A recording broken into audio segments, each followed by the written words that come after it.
Hello and welcome. You are listening to the Talking Locs podcast with Locitude. This is the Everyday People with Locs series, and I am your host, Ade Balogun. This episode is produced by Savage Media. Today, we'll be having a very interesting and what may be deemed as a somewhat controversial discussion on Locs and Feminism. Our guest, Nelly and I, will try to break down the nuances of what the movement really means in the context of Nigeria, and also explore what life is like for a lockhead feminist. Nelly is a broadcast journalist, a fact checker, writer, and media consultant, and one person who challenges me to think through conversing. I personally have much respect for her, and without further ado, let's get right into it. Hi Nelly, welcome to Everyday People with Locs. This is the Talking Locs with Locitude podcast, and I'm very excited to have this conversation with you today. So Nelly, can you please start by introducing yourself? My name is Nelly. I'm a broadcast journalist and a fact checker and a little of so many things in between. But I really like to keep it to broadcast journalist because that's the core of my being. And until recently, I dabbled into fact checking, and I'm glad that I did because it somehow makes me feel elevated as a broadcaster. I've worked on radio, television, and that's basically it. Wow. So that's really all I am. It's not very impressive when I say it, right? No, it is. Like, I have a lot of questions that I feel like I hope we would be able to talk about some hair in this whole episode that we've planned today, because I'm so excited to speak to you. We usually have great conversations, and unlike the previous episodes we've recorded, I haven't prepared questions for you. So I'm hoping the conversation will flow. I'm glad you haven't. And we would explore, some meaning to the things that we think. One of the things I want to start with is, let's talk about hair for 1 second, because I feel like I might not be able to keep it completely on topic. How long have you had your locks? Oh, I've lost count. I mean, you know that I've lost count. The last time I kept count, my hair was 10 years old. Sometimes I tell people 10, sometimes 11. I think it's between 11 and 12, I'm thinking now, Can you remember what year you started? Yeah, I think my hair is a year older than yours, I think. Because when we knew how how old it was, we used to talk about it. Being a year apart. Okay. So that means when I met you, and a bit older. That means that you are possibly 12 going on 13, because I'm 11 going on 12. Absolutely, then. Yeah. That's okay. Where we'll stay. That's a pretty long time to have had locks. Before I shot this conversation, wow, I'm surprising myself. Maybe I should take notes as I'm talking. I shouldn't Larry King this one, because I feel slightly intimidated. I'm talking to not just a broadcaster, but Nelly. And Nelly, I hope that I'm able to match. I'm able to give you a very good conversation today. I would leave this conversation with my self-esteem intact, in a very comfortable and safe place. I do hope so. You've already started on a very good footing, so I'll just sit back and enjoy being praised so much. Okay, we're going to be talking about feminism, and usually in these topics with Everyday People with Locs, I feel that the essence is to kind of show the world and people who kind of stereotype people generally that people are individuals, and in an individual there are different things. So an individual is a feminist, a mother, a corporate person, an entrepreneur. An individual can be anything at all. So let's just start by asking, do you consider yourself a feminist? Yes, but I never used to say yes to that question. I never used to, and I mean as recently as 3 years ago, my last time on radio, I think I finally accepted being called a feminist just towards the end by the middle of 2018. And the reason was because I came to a realization of who I am. let me answer this question, connecting it with the comment you made. That's a long time to wear locks, right? Mm-hmm. And perhaps that will help to bring to how I've accepted being called a feminist. And it had nothing to do with shame, but more dependent on definition, right? So I had my hair straight for as long as I've known. I've always liked my natural hair, but no particular affiliation. I've never really been the kind of person that would say my natural hair defined me, or even that locks define me, to be honest. So I might not be the perfect lock head. I always say that. But one day I was in the salon trying to wear my natural hair as I've always done. So I'll experiment with tongs and crimps and all those things. Just something to keep my hair stylish and still natural. And one day, using this hot iron, the lady chopped off a chunk of my hair, and it was gone. So I looked at that space in the middle of my hair, and I decided I'm done with this. I'm done with stretching my hair, burning my hair. I'm exhausted with it, so I'm just going to wear my hair naturally, which I did for a while. And then a friend of mine who was from Trinidad and Tobago said, you're going to look really nice on locks. And I'm like, yes, please. And that's how my lock journey began. But I'm a very dedicated person, and I know I liked wearing locks. I know I got attached to wearing locks. I liked the identity it gave me, which meant some people look at me and they conclude on who I am by my hair. It's gotten so much that in 12 years now, I've gone from ridiculous, unserious, renegade to sexy. All that definition of the locks on me. I don't know if I remove these locks, and this is something a close friend said to me, that when you take these locks off your head, I wonder if anyone will recognize you. And this is a person who knew me before I started wearing locks. I realized that some people I've known in my life have never known me without locks, because they met me in the space of 10 to 12 years. Now this journey is the same thing for me for feminism. I've always known who I am. I've always known what I want. I've always known, or I thought I knew how to get it, right? And that's a big question I'm beginning to answer now. I thought I knew how to get it, but now I don't think what I thought I knew is sufficient enough for me now. But early in life, I knew how to get it. I knew what I wanted. I knew I did not want to be married. I knew what I wanted. There were certain things I knew. I also grew up. My upbringing was a lot more feminist. I'm not exactly from my mom per se, because my mom is not particularly a feminist, but my dad too. And I wouldn't even say he was feminist. I think he just believed in giving an individual what an individual deserved, and that was my idea of existing. So when I started hearing about feminism, I thought that was what I knew, which is equality, equity, being the choice to be who I am. But I never had to make that choice. I grew up in a home where I was who I am for just being who I am. There was no need to define that as an agenda or something groundbreaking. It was just the way I grew up. I knew who I was. I had a voice. No one silenced it. No one asked me to be anything other than I wanted to be. From the age of 9, I made a choice where I wanted to go to school. So I was allowed choices and I made them. So I never really imagined feminism to be anything. And when I started to hear about social feminism, and I'm using that term exactly to define the feminism people tweet about, the feminism people brag about, the feminism people like to claim, right? And I never liked it. It irritated me.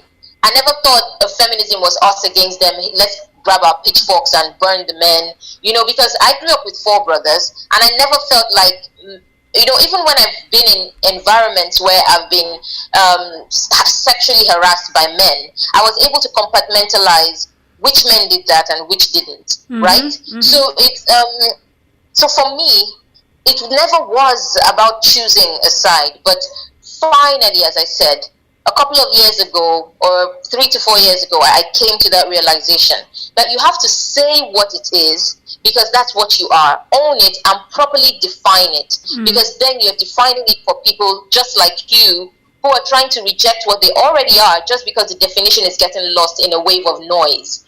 So I am a feminist, and I own it because I have always been a feminist. I was raised a feminist by people who were not feminists themselves. The irony, right? Yeah. I was raised to a feminist by people who didn't even know what feminism, didn't care for what feminism was, you know. So yeah, that's how I've come to it, to that realization, and I like how I came to it because I'm not confused by it at all. Okay, so I'm really, really enjoying this conversation because I can identify with it in a couple of ways. When you said that people normally already give you an identity just because of your hair, they make assumptions of who you are and what you might not be and what you might be, reminds me of something that happened to me in Lagos traffic a few years ago. You know how we drive in Lagos, like, you know, we have no destination. And this guy tried to cut in front of me, and I kind of maneuvered and I got ahead of him. And, you know, traffic moved a bit and they were beside me and they looked into the car and we're going to do the normal thing of exchanging words. And he looks and he says, na dada, leave am, she dey craze. So actually I started laughing because I was like, okay, wow, I'm actually not a crazy person. I hate confrontation. I literally would probably back down if they started to make too much noise. But I like that they think that I'm crazy because I have this hair. So I really identify with that. But now I also struggle myself. Unlike you, I kind of grew up as an only child of my mother. So I didn't have to be compared to anybody. So I never felt the need to even compete with anybody. So I do not have the us against them mentality, which seems like what social feminism is all about. But what does feminism really mean? What are we really talking about? What does it really mean to be a feminist? I think for me, and just like I said in my TED talk, I would never assume myself to be a scholar of the movement, right? I would read up on anything I want to read up on, and I would like to have this conversation with women that have fought for this and studied this in school and written theses about it. But for me, feminism is the ability to be. That's the definition. The ability to be, to exist. No excuses, no reasons why, no apologies, no doubts. And somebody could say, but that's what every human being is. Every human being desires the ability to be without doubts, apologies, excuses. But then I'll say to that person, absolutely.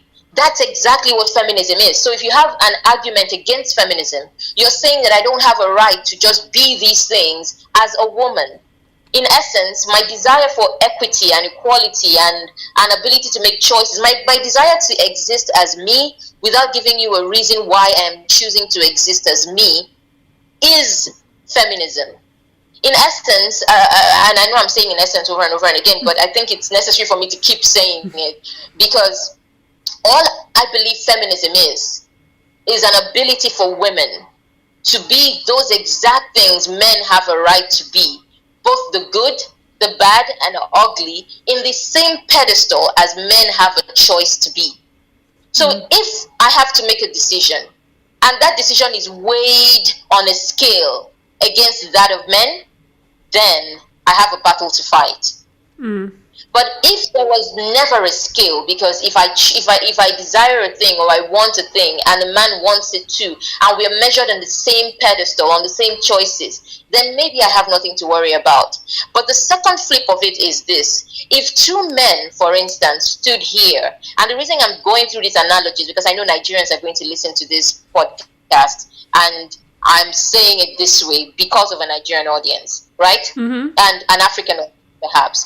Now, if two men are being maybe measured for a role or for sports or for whatever it is, I do believe these men will be measured on merit, they'll be measured on strength, they'll be measured on character, they'll be measured on certain things where one man could fall short of the other, right? Yeah. And if one man is thoroughly disadvantaged, maybe for economic reasons, one is poorer than the other, these are measures that will be looked at for strictly economic reasons, strictly political reasons. You know, nobody's going to look at it on a gender reason. There will be no gender bias. Now, if a woman, subtract one of those men and replace a woman there, or put a woman in between those two men, Gender bias now skews the rest of these parameters now. So no one is looking at an economic parameter of poverty. Nobody's looking at maybe a political parameter of maybe disenfranchising one's group over the other group. Nobody's looking at these things. It suddenly becomes gender now. The two men suddenly feel elevated in their masculinity as opposed to that woman. Now, for me, as I said before, feminism is an ability to be. The choice of being without an excuse, without defending it, and none of that. And for me, that's what it is. And every moment that I identify where someone has been, where a woman has to fight for her ability to just be, then that's a battle feminism has to fight every day. And if someone considers feminism an art of war because of that simple thing, then I guess, yes, we are at war. I hear you. And being a Nigerian woman who grew up in Nigeria, a lot of things are interesting to identify with because, like I said, I personally am not a confrontational person. I do not like conflict. I run away from it. It's only becoming older that I actually now kind of face conflict in the face. So I don't want to feel like I need to fight for my rights. At the same time, I don't want to be cheated out of anything that is my rights, and unfortunately, we experience these things in different forms and shapes. You're supposed to be responsible when you have a man behind you. I remember trying to get a space for the Locitude salon, and this was 5 years ago now, or 6 years ago in a bit. And I had to literally go and get myself a fake engagement ring and a proper ring and pretend like I was a married woman and have conversations with the landlord where I was saying, or with the agents, where I would say things like, oh, I would show my husband the pictures. If my husband likes it, then I will call you back. Of course, I go home and I am my husband and I, have to... How did you feel? I felt defeated. I felt horrible. It made me sick to my stomach that I was a responsible person who had the funds to acquire a space for my business, but yet I could not gain or gather respect until I became a married woman. Did it take a little bit away from the pleasure of just being a business owner? Of course. A young female business owner. Did it take a little bit away from the pleasure? I told you were going to become the host and I'll become the guest on this show. But yes. No, but yes, it salon. did. Remember, this is how we do it in the salon. No, it did. And it was really painful because it took me a moment to even realize what was going on. I'd already missed out on like 3 good spaces before. I didn't know what the link was. The agents were standing me up. Immediately, I mentioned that I had a husband. I became from this girl, like my status changed from this girl to madam. Until tomorrow when the agent sees me, he asks me, how is Oga, how are the kids? And I'm like, yeah, they're fine. But it makes me sick to my stomach. It makes me feel like, why do I have to be something else? And I think as women, we can continually pick on 1,001 stories. And in sometimes like, we're so used to this thing that we don't even know when it's being done. I think for me, it happened to me, but it was unnecessary on my part. My part was just for fear, because I had looked for an apartment so much, and I was trying to get this just a 3-bedroom apartment. Like, it's not like it's even grand, right? And I had looked for an apartment over and over and over. And some people ask me, "Are you single? Are you married?" Some would tell me, "Let me get you a mini flat if you're going to. If you're single, what do you need 3 bedrooms for?" So when I was applying for this place, I just wrote that I was engaged. There was no need. It turns out that the lawyer, the landlord, is actually quite open-minded. He did not care. But I just, I did not want to lose another apartment. Yeah. Yeah, so I did. But what I wanted to ask you though was, if you would rather, you don't want a confrontational environment, but at the same time you have to fight for some things that are yours. What does feminism then mean to you? Okay. Now you're turning this thing back on its head because you are the feminist on the show. After this, I go back to being a guest. I'm curious. I realize I've never really asked you that question in Okay, all the so years of conversation. from my perspective of things, I expect to be treated equally. And this is partly because I feel that I bring my equal strengths to the table. So I don't see any reason why I should not be treated unequally. So just with the example that I gave with the looking for a studio, if a man my age came with the same money I had, he would not have needed to be married, maybe, I don't know for sure, to be able to get the apartment or garner respect from the agents that we were working with. So in my own opinion, for a very long time, I didn't get it because I felt like I had grown up in environments that did not make me see that my society treated me a little bit differently from the men. So like I said, growing up as an only child, I did not have maybe one brother at home that I was being compared to. So I never got it. By the time I got into university, I went to Command Secondary School, Ikpaja. Wow, I've not said that in a very long time. I went to Command Secondary School, Abakaliki. Okay, perfect. Maybe these things maybe there's a connection in all these things. But you do know Abakaliki is one of the tougher commands to have gone to. But you do know that you are not treated differently. If you are going to be rolling on the floor and doing corporal punishments, you are going to do the corporal punishments. If the boys are cutting grass, you are cutting the grass. There was no preferential treatment. So I did not see that. Absolutely. Nobody treated me differently because I was a girl. So in secondary school, I did not see it. By the time I got to university, I happened to study architecture, which is a male-dominated course. So we were only a few ladies in our set. And looking back, only in hindsight did I realize some of the things that were happening that shouldn't have happened. Like I get a good grade on a course, and my male classmates would tell me things like, "Oh, can't you remember when you were doing your jury? You confused the lecturer with your boobs and your ass. When she bent down to say, 'This is my toilet,' the guy got confused and he gave her an A." It was a joke. But looking back, I'm like, no, I spent my sleepless nights in the studio as well. I worked for my grade. Why is my grade being belittled because it's a good grade?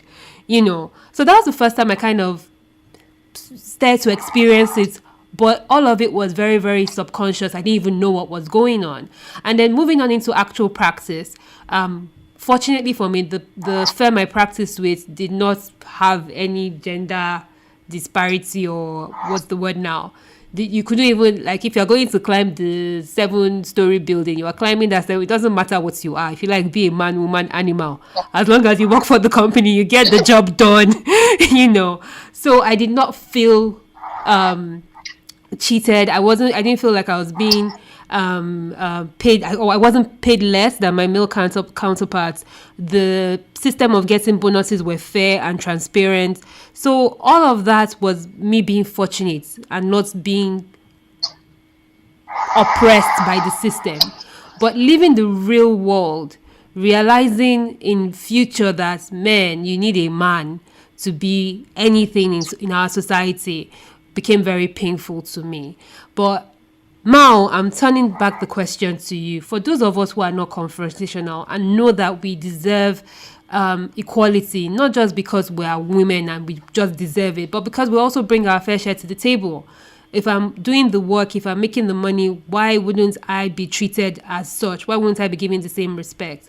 Is it a case of fighting or taking? Are we supposed to fight for this, or do we just take what belongs to us? That's interesting. I'm not very good at giving yes or no answers because I have to think through the nuances of everything I say. And this is particularly nuanced to me in the sense, let me start by saying, I am not confrontational. I will confront if it's coming to me, but I'll rather not confront, but I am very pumped for confrontation if that's what's coming my way. Very pumped, and I'll enjoy it.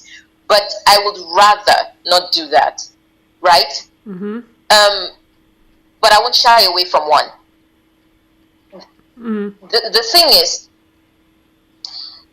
taking or fighting or even I think it's stressful for anybody's mental health to always feel like you have to constantly grab or fight, or rather than just sail through the world. I think the stress and the stressors that it triggers, it's really unhealthy for women, because it depends on the society and how much that society aims towards some kind of equality. Then you will tell yourself, then you know where you stand. If I lived in Norway or Switzerland or Sweden, or countries that are trying their best to have some sort of a large a higher degree of equity and equality, I probably would be less anxious and stressed about my existence as I am living in a country like Nigeria.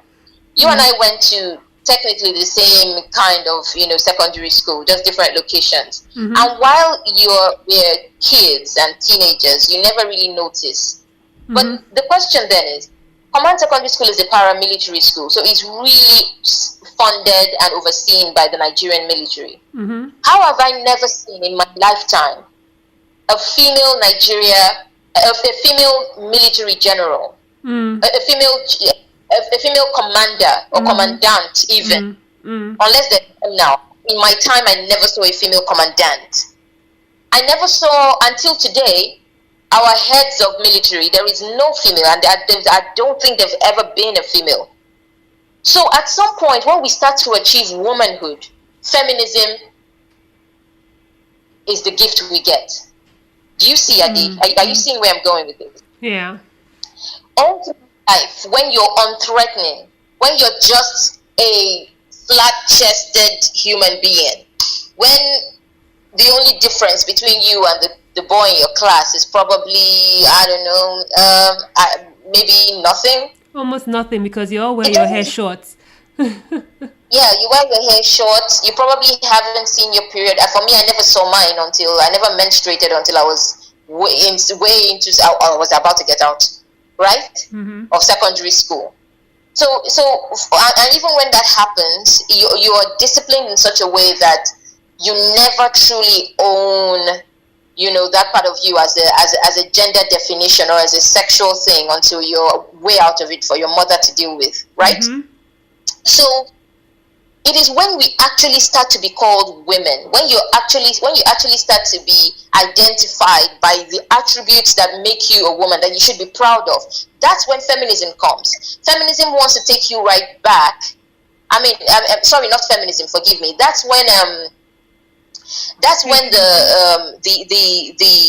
gender bias comes, right? That's when the gender bias comes. That's when the masculine world wants to take you back to that unthreatening side of you.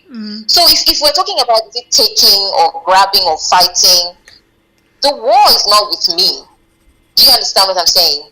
I'm not the offending party here. I'm not the antagonist. The war is not with me. It's with you. It's with the person to whom the atmosphere changes when I walk in, when I assert myself. The war is with you, who constantly are in a battle to own yourself when I'm in the room. Yeah. So I'm not taking or fighting or grabbing. I'm asserting. And I don't think women should see asserting themselves as something strenuous. Every human being who needs to own their place in the world has to assert themselves at some point. Okay. So for us women, if it means, asserting ourselves in a room. So I guess let me just say this. The fight is with the misogynist, whether they be male or female, because I do know some women really exhibit misogynistic traits. The fight is with the misogynist. For me, I will only assert myself. Go fight with your demons. Yeah. Okay, so let's bring this conversation back to hair for a second. So there are a few words that you've used that I feel like on the flip side are it's almost like I'm beginning to draw a line or to draw a connection between the topics that we've brought on the podcast and finding that being a lockhead, some of the experiences you have are shared with any group of people that are seemingly oppressed. Let me put it that way. You said you're not the you're not the offending party. You are why are people threatened, and basically being assertive and not saying, and assertiveness is not a threat. I feel like when you come back to the hair, I meet people who want the hair, who love the hair, but they are threatened by society. Sometimes it's not even by society, they're just threatened by your mind because you don't even know why you don't want to do it, because you feel you'll be treated a certain way. And you almost feel like you would offend people, you offend your church, you offend your pastor, you offend your future husband that you don't know who, that would prefer you to supposedly wear a weave on your wedding day. So I'm just beginning to see like a link, because I received an interesting comment where someone was trying to have a discussion of why am I relating locks to aging. Obviously, the person doesn't live in Nigeria, and I could sense a tone of offense that why you trying to politicize this. And I'm like, well, in my own environment, this is something that we face.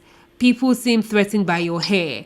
And for me, who even has longer hair now, it's interesting because what happens is they meet you, they think your hair is extensions, and then you're cool. But immediately you say, it is my natural hair. It means you are a feminist, you are hard, you probably are on some sort of narcotics or drugs or weed smoking person. You would not be obedient in your husband's house. You will not be able to cook and clean. You are not the things that you expected. You're just a bad person. So I've said all these things, and I just want to understand what your experience is like being a lockhead and having that attitude and being a feminist at the same time. Do you see yourself constantly trying to fight to assert yourself from a hair perspective as well, and in just, living your daily life? Well, when I was in school, I had to, because when you enter into some offices, you know how Nigerian higher education is. You enter into some offices and they're like, what kind of hairstyle is this, and all kinds of ridiculousness. And I knew, and even then, and let me also say that I'm a very self-aware person. I know who I am, and I'm also very aware of my environment. I know when the problem is not me, but it's you. And I know when I have to bend because you're in a position of authority that I'm not in, and I need you to make a stamp or a statement in my life. And what I learned much later in life, a friend would advise me, he would say, pick the battles you can win. It may seem like a cop-out, but it's not. Sometimes if I'm going to walk into the admin office of some raggedy woman or man in a dusty office in a Nigerian institution that I know I only need for that first pass of my life, few years after that, I am so far behind what I studied in school that I really don't know why I went through that process, right? I mean, what I studied in school is so far behind me. I meant to say, I'm so far ahead of it that I don't even know why I had to bend for some scraggly man in an office. But then I'll tie my hair sometimes for that reason, or sometimes I'll find myself, hiding my locks, not to, because I don't want that to confront that energy.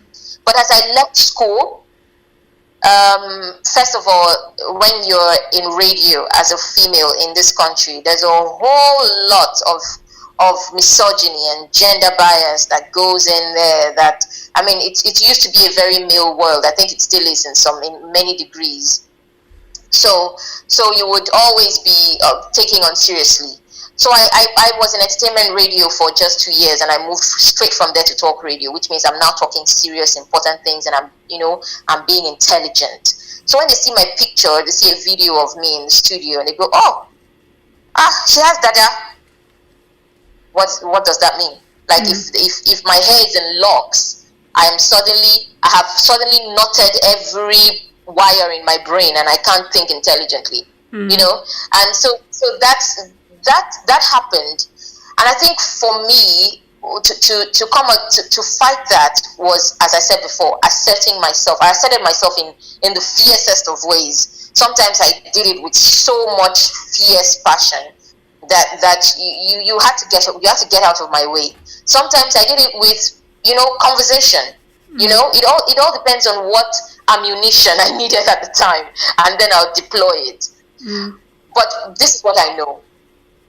For every movement in the world, in life, women have defined themselves in many ways.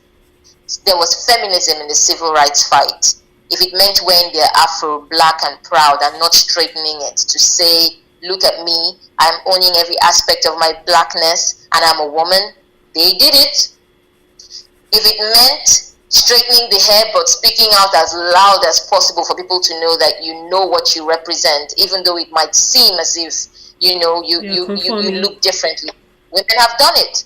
Now, even if we're going away from African women and looking to the idea of women wearing trousers and getting into the labor force, the wars, and fighting to own their space in the workforce, even if we want to looking at it through all different phases and of feminism that have ever existed, down till today, we've always been defined by our hair, our clothing, this color of our skin. There's always something to accompany it. And right now, Ade, join me in this now.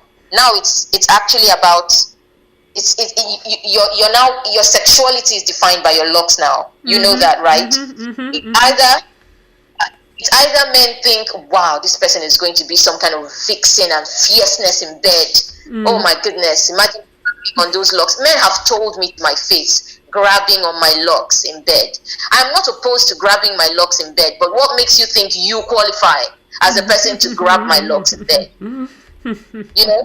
And then you find other people who would be, so they sexualize you, because not just that you have locks, you now have really long ones. So they think about all things, and then they project their fantasies on you for your locks. And it could be any man of any race, of anything. How many of these battles are we going to fight? I told a friend of mine, and I said, if you consider me a fantasy, you probably are my fantasy. So I might not judge you on fantasizing about me if you are that. And there's a word that is escaping me now, and I don't know why it's escaping me. Something about being a fetish. And she says, what if you're just a fetish to them because maybe of your hair or your race or anything? And I said, and that's fine. What makes you think he's not a fetish to me? So I have to allow myself think of a healthy boundary and a healthy space. As I said, I'm a very self-aware person, and when I'm aware of who you are and what you are to me, I then pick the battles I can fight. We can't fight every Nigerian person that thinks. Do you know, when I was going on television, someone asked my boss at the time a question that, will Nelly be on TV with her hair, like with her locks? Will locks be allowed on TV? And I am so grateful to my boss at the time, Becky. Becky says, absolutely. My mom wears locks. What has that got to do with anything? We had to even have a program around it, women and their hair. What statement our hair makes. So I might not be the proudest, I might not be the most political lockhead, because wearing locks on me was not a political statement. It wasn't a statement of my feminism or my blackness or any of those things. It was a hair. I just had to wear my hair differently and manage it better. Right? But if I find myself in a room where I had to assert myself beyond the locks, I would have to, because unfortunately we're still in a generation and a world where we still have to fight those stupid battles. We still have to fight them. Yeah.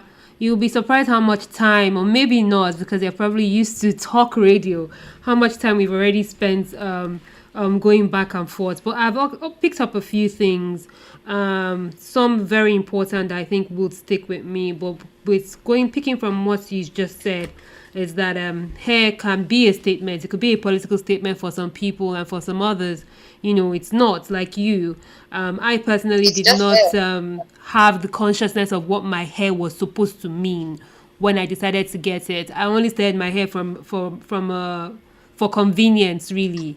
I was very busy in my work schedule at the time, and I thought that locking my hair was going to be easy.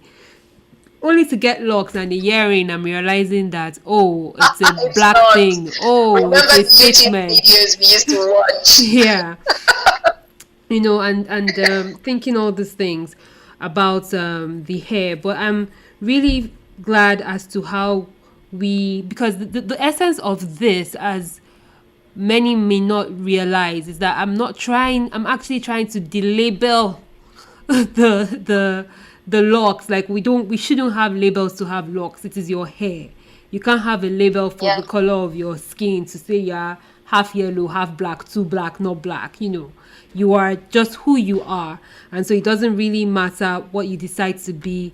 If you're a good person, if you're a bad person, if you're spiritual, non-spiritual, or a feminist or misogynist, your hair first of all is like the statement that you should be able to use in making. Can I just add, Ade, I know we're rounding up soon, that the beauty of what you're doing is also people get to see that the black woman's hair and how she wears her hair is not just a racial thing. You can be stereotyped and discriminated, by your hair, even in a black world, even in the blackest country in the world, Nigeria. Yep. Even here, you could be, people could look at you and decide on your future, decide on your peace and happiness, decide on your opportunities just by your hair. They could lock doors and close rooms to you because of your hair. So I guess what I'm going to ask you as you're rounding up this podcast is...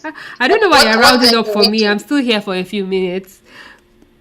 Okay. Well, you sounded like you were rounding up, so I was like, oh my God, I have started. My long-windedness has filled up the room. No, please go ahead. What are you going to ask me? I was going to ask you, what do we then do? For me, I think do nothing, just exist. If someone comes at you, you assert yourself. But that's what I think. But what do you think we do when the stereotype and the discrimination it can happen anywhere, from black person, kinky hair to kinky hair, can discriminate, against one another. So what do we do? That's an awesome question. I would tell you, I don't know what we should do, but I'll tell you what I do. The first thing I do is that I do realize that my hair choice falls under a segment of people who are largely discriminated by, especially in Nigeria. And my first offense and defense, or my first defense to that, is that I do not discriminate other people's hair choices, because if you're doing the same thing, you don't want to be done to you. Hair is a choice. If you want to wear it straight, curly, locked, whatever the case may be.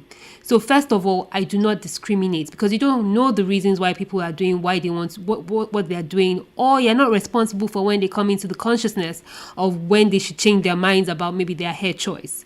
So first of all is to treat everyone equally and see people for people. So if you approach me, I'm not going to judge you and say, oh, look at this girl with false eyelashes and blonde hair, she must be a blonde Barbie doll idiot girl. No, that person would have so much value that you can benefit from. So I'm genuine about my acceptance to people and their choices. That is the first thing. The second thing I personally do is that with this platform that I have been fortunate to grow and meet so many amazing people, I never give negativity a voice on this platform. So every now and then you hear like maybe some coach cut off a boy's locks on the courts, on the basketball court when he was playing, and internet basically goes wild. Everybody is talking about it, and of course standing up for it and all of that. But what happens is that when I post that on my page, I would have given it some power and some voice for it to continue. So I am very, very conscious. I would not repeat any negative thing anybody says about people with locks or people with natural hair. I would not, add any fuel to that sort of, you understand what I mean? So these are the things that I do, because I'm very careful. The things you say in life now stay forever. This podcast is probably going to be available long after we are gone. So, you have to be very careful about what you say and what you give power to. So my own silence, and I'm not confrontational by attitude, so just following my personality, I would rather elevate the voices that kind of that sound reasonable, that show reason to the topic that we're trying to address, because I'm seeing in the episodes that we have featured at this point. You're talking about Locs and kids, you're talking about Locs and aging, you're talking about Locs and the LGBT community, you're talking about it in the corporate world, and you're just seeing people who are being enfranchised, you're seeing people who are being discriminated against, stereotyped, and all of these people are different people, different personalities, different attitudes. If you can just stop and see them for who they are, life would just be such a much better place, as opposed to saying, oh, it is my Christian sister, it is my Igbo sister, it is my locked sister.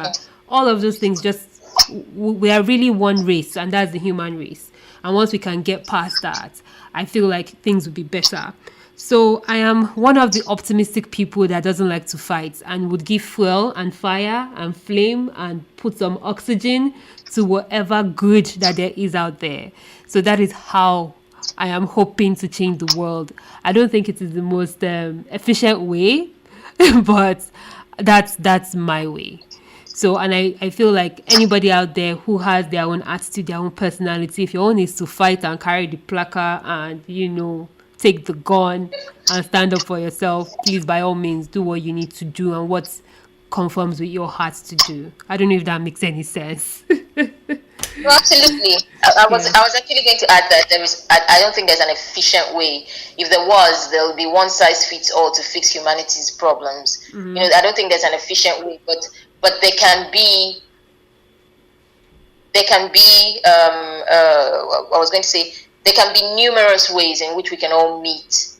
In the middle, where we can all find solution to what happens. Absolutely. But I would not choose anything else. I love my hair. I keep telling myself, oh, one day, I'll take it out, but I don't know when. I probably would get to my 60s wearing this hair.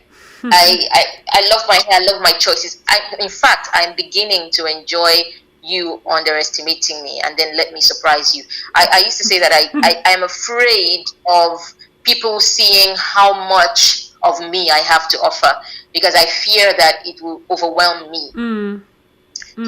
The world might love it, and by world I mean the small part of the world I occupy. I might never be famous. I might love it. No, I think you're already famous. I think you are famous. I think you have a fantastic story.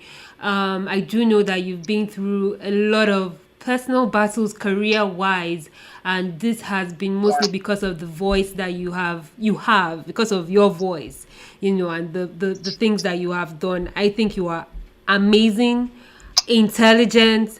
Like, if I keep going, people will think I'm coming on to you on the podcast right now. but yeah, we go there for a minute. Just come on to me for like a second.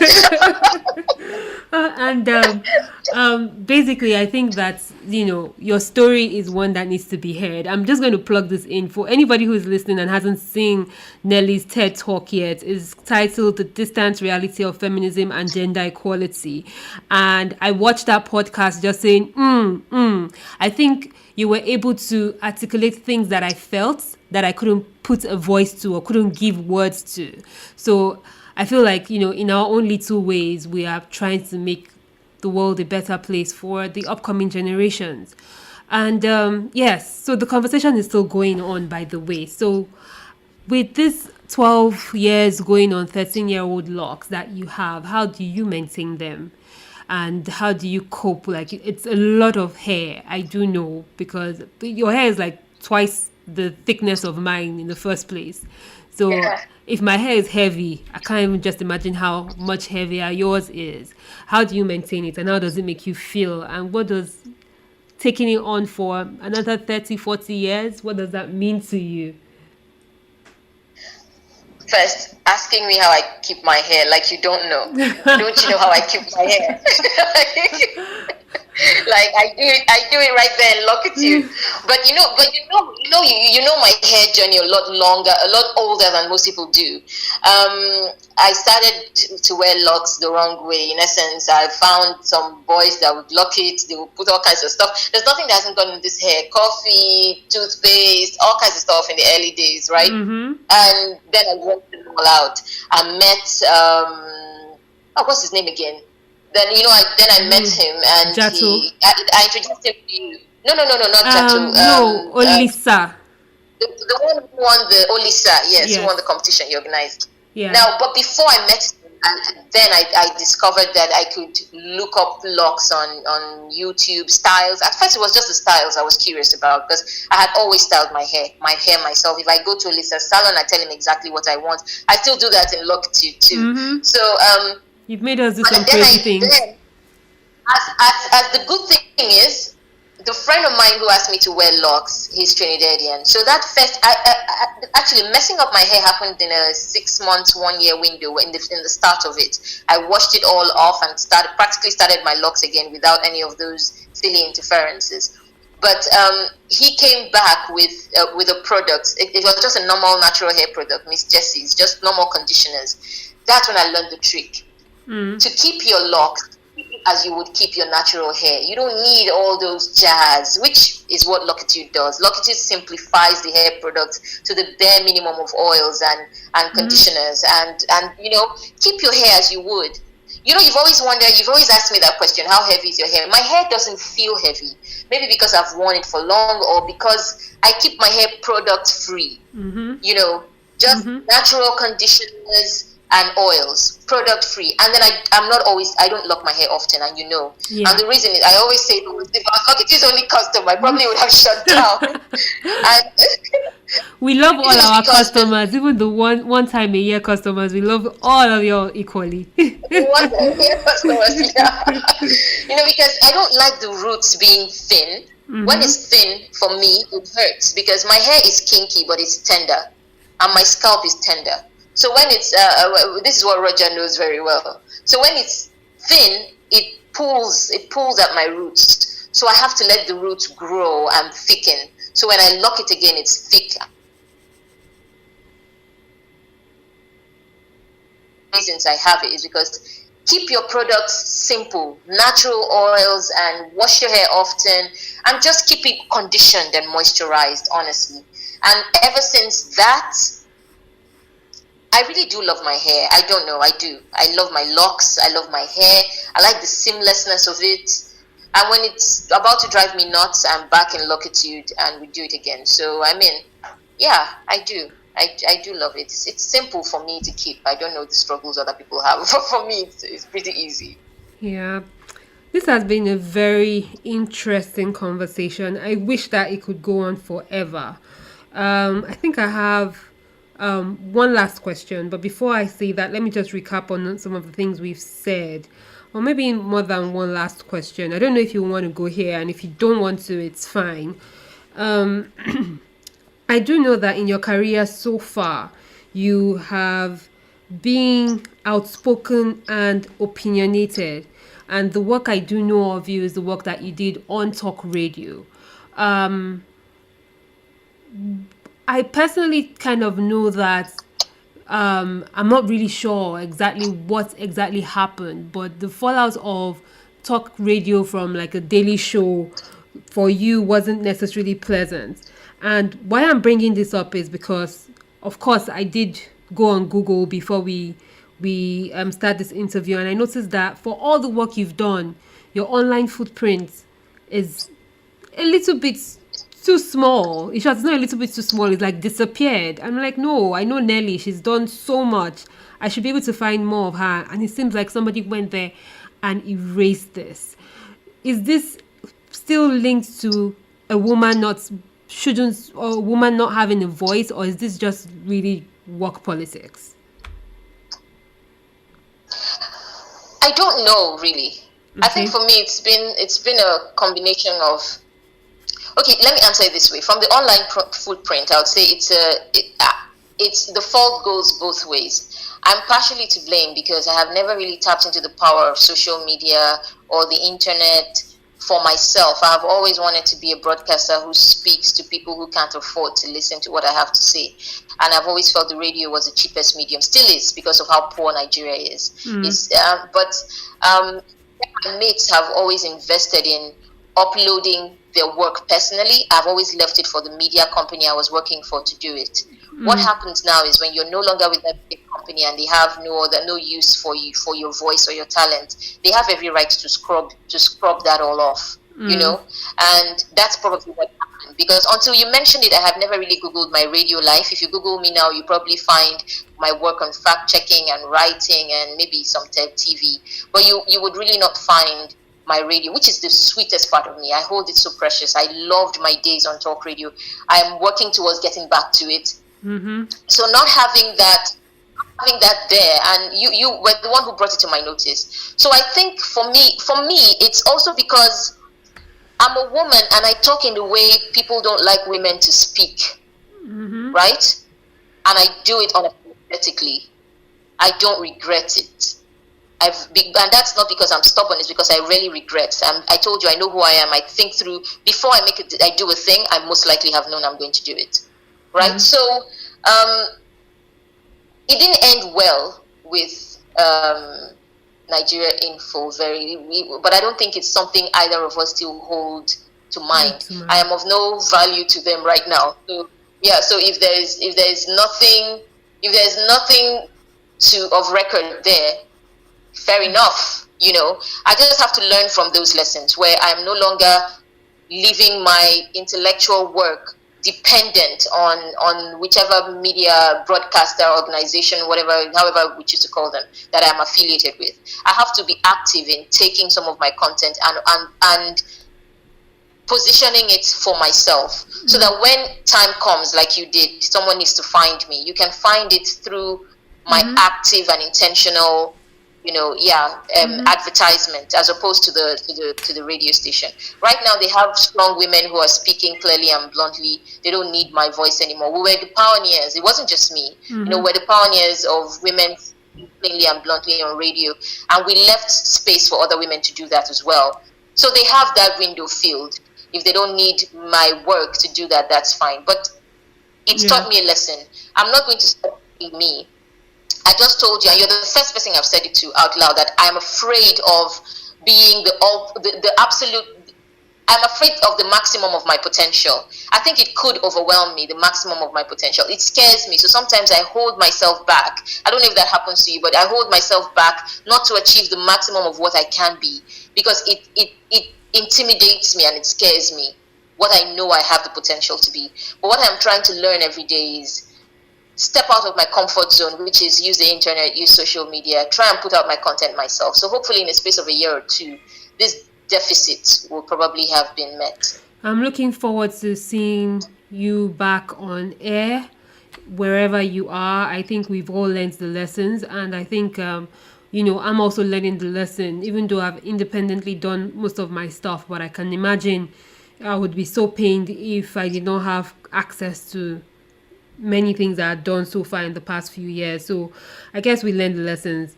But most importantly, in wrapping this up finally, I would say that first we do understand that feminism is the ability to exist. And what that means is that your ability to actually exist. And I think I prefer that definition to solely gender equality, because when you just say gender equality, it becomes like a competition.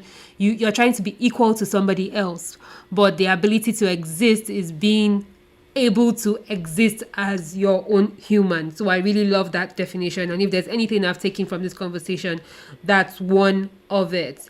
You've also talked about being who you are, and we've talked about hair being a statement, and at the same time not being a statement, depending on the individual and how you choose to wear it. We're so afraid that we won't talk about hair, don't you see? Sorry? You were worried we won't talk about hair, but don't you see? We ended up doing it. We did, and all of this is linked back to the hair. And I was saying that we should pick the battles we can win. That's one that I think that I would hold dear to my heart as well.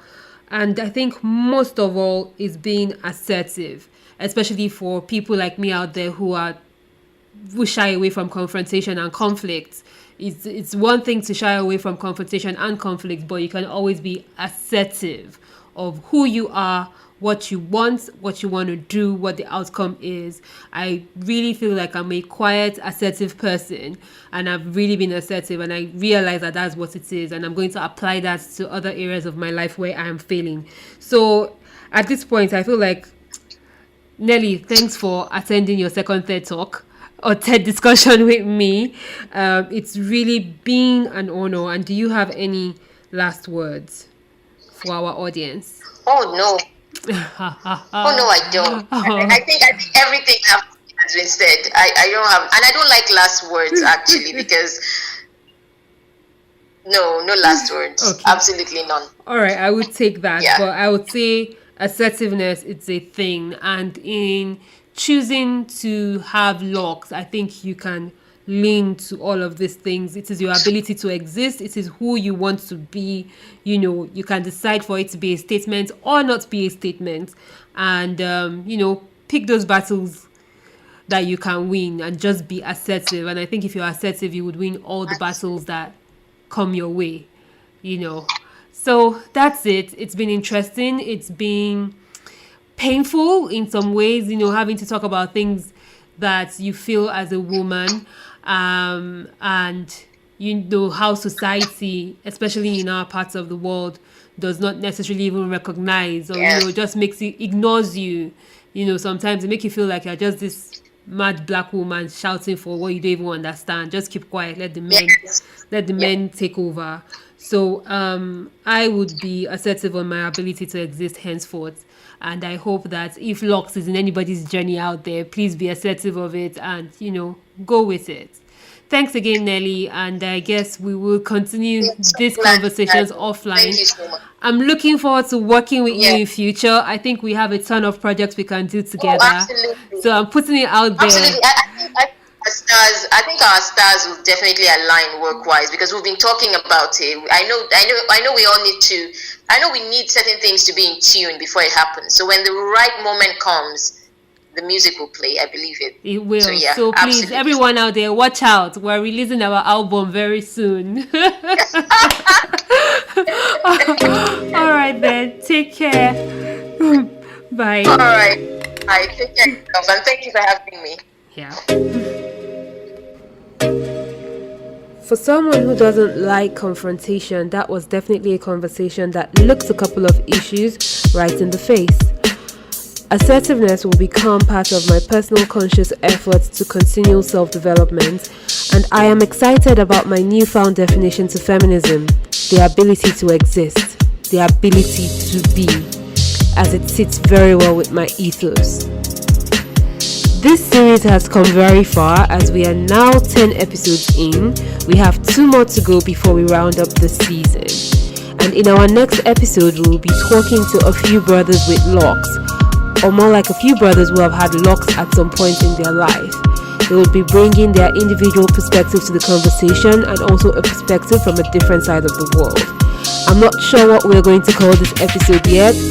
Locked brothers, brother locks, brothers with locks.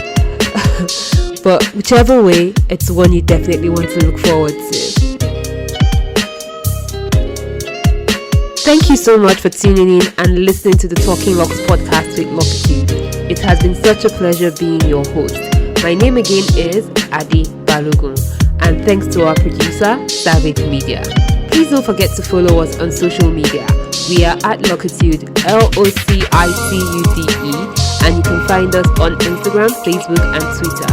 And for more interesting podcast episodes on Everyday People with Locks, don't forget to subscribe to our podcast. We are currently on Google, Apple, Stitcher, and Spotify podcasts. You can also find us on YouTube. And don't forget to keep it locked with an attitude. Bye.